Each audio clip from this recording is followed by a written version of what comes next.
Hello everyone.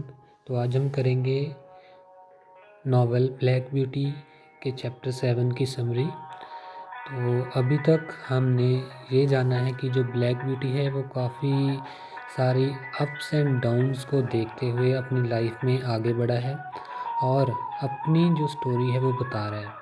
अभी जो है उसका मालिक जो है उसका नाम है जेरी। जेरी की जो छोटी सी फैमिली है उसमें उसका बेटा, बेटी और पत्नी रहते हैं। बेटे का नाम जेरी है और बेटी का नाम डॉली है। तो इस चैप्टर में हम पढ़ेंगे उन्हीं के बारे में। तो चैप्टर 7 जो है वो है जेरीज न्यू ईयर। तो इसमें ब्लैक ब्यूटी बताता है कि जो नया साल है और क्रिसमस के दिन होते हैं वो हर बार जो है वो ज़रूरी नहीं है कि अच्छे ही हों।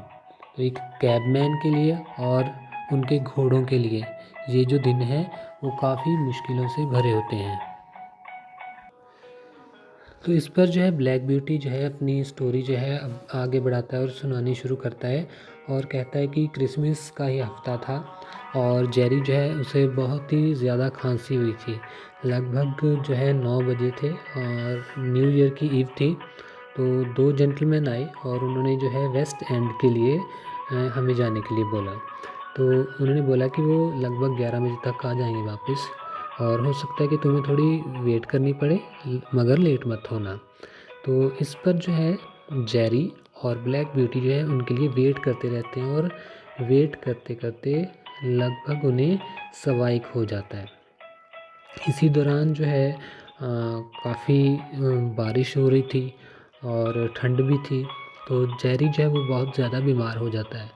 तो उसके बाद जो है वो दो जेंटलमैन जो है वापस आते हैं। वो इतना नहीं कि वो लेट आए हैं तो इसके लिए सॉरी बोले। हालांकि वो दोबारा से जेरी और ब्लैक ब्यूटी उनको वापस वहाँ पर जहाँ पर उन्होंने जाना है छोड़ कर आते हैं और वो थैंक्स भी नहीं बोलते। तो ऐसे जो है उनकी जर्नी जो है और ज़्यादा डिफ़िकल्ट होती है। तो उसी दिन नेक्स्ट मॉर्निंग जो है जेरी का बेटा जो हैरी है वो ब्लैक ब्यूटी को खिलाता है, साफ़ करता है और अचानक से क्या होता है कि डॉली की आवाज़ आती है। डॉली जो है वो चिल्लाती हुई आती है और हैरी जो है और डॉली दोनों एक साथ खड़े होते हैं और वो बात करते हैं कि उनके पापा जो हैं जेरी वो बहुत ज़्यादा बीमार हैं। तो जेरी कहता है कि वो हैरी कहता है कि पापा जो है वो जल्दी ठीक हो जाएंगे और काम पर चले जाएंगे। तो एक दोपहर क्या होता है कि हैरी जो है वो ब्लैक ब्यूटी के साथ था स्टेबल में और तभी जो है डॉली जो है उसके पास भागती जाती है और पूछती है कि ये हैरी फेयरस्टो में जो एक जगह है वहाँ पर कौन रहता है। तो मदर को एक्चुअली वहाँ से लेटर आया है।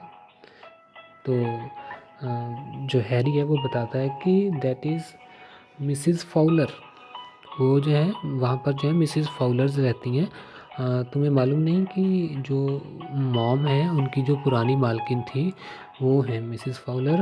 और मॉम ने जो है उनको पिछले हफ्ते एक लेटर लिखा था और हमारे घर की और पापा की पूरी हालत बताई थी और शायद उसी के रिप्लाई में उन्होंने आंसर किया हो।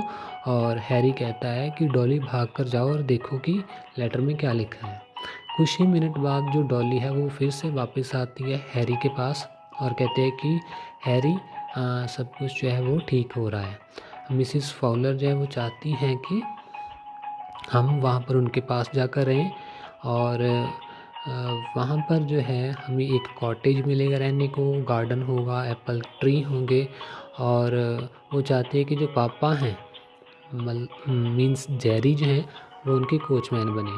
तो मदर एंड जो फादर हैं मीन्स जेरी और उसकी वाइफ जो है वो काफ़ी खुश हैं और वो पूरी की पूरी फैमिली जो है वहाँ से फेयरस्टो जाने के लिए रेडी हो जाती है। लेकिन ये वाली जो न्यूज़ है वहाँ से जाने की ये काफ़ी ज़्यादा परेशान करती है ब्लैक ब्यूटी को, क्योंकि वो पहले ही कैप्टन को खो चुका है, उसके बाद अपने दोस्त जिंजर को भी खो चुका है। तो अभी जो है वो अपने एक बड़े ही अच्छे मालिक को भी जो है खोने जा रहा है।